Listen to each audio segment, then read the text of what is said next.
சிரட்டை கொண்டு செய்த small plant பார்க்கவே ரொம்ப அழகாக இருக்குது. இதோட இலைப்பகுதி மூட்டு பகுதி எல்லாமே நல்லா இருக்குது. இது பண்ணுறது ரொம்ப ஈஸி, நீங்களும் ஈஸியாக பண்ணலாம்.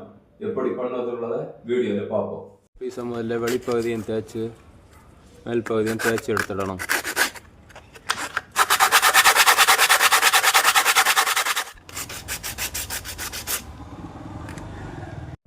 இந்த 3 சட்டையும் நீளத்துக்கு கட் பண்ணி எடுத்துடணும்.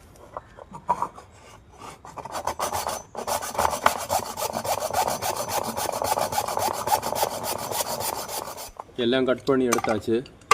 இதை வெளிப்பகுதியை கிரைண்டிங் பண்ணணும், இல்லைன்னா டிஸ்க் பேப்பருக்கு தேய்க்கணும். இந்த தேய்ப்பு தாளுக்கு இது கொஞ்சம் நேரம் ஆகும், அதனால் கிரைண்டிங் மிஷினில் பிடிச்சா ஈஸியாக தீரும்.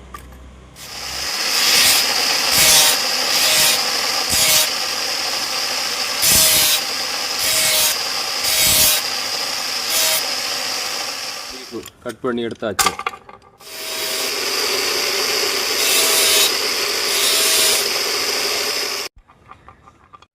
எல்லா லீஃபும் இதில் வச்சு ஒட்டி விடுவோம். முதல்ல ஒரு லீஃபு இதில் வச்சுட்டு அடிப்பகுதியில் கொஞ்சம் பொடியை போட்டு பசையை வீற்றி விடணும்.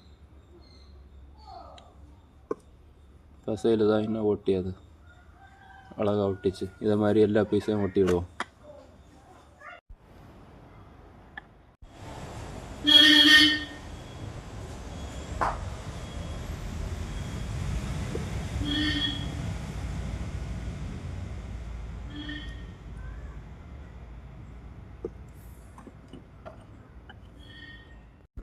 பார்க்கவே ரொம்ப நல்லா இருக்குது. இதை இனி வார்னிஷ் பண்ணி எடுத்துடுவோம்.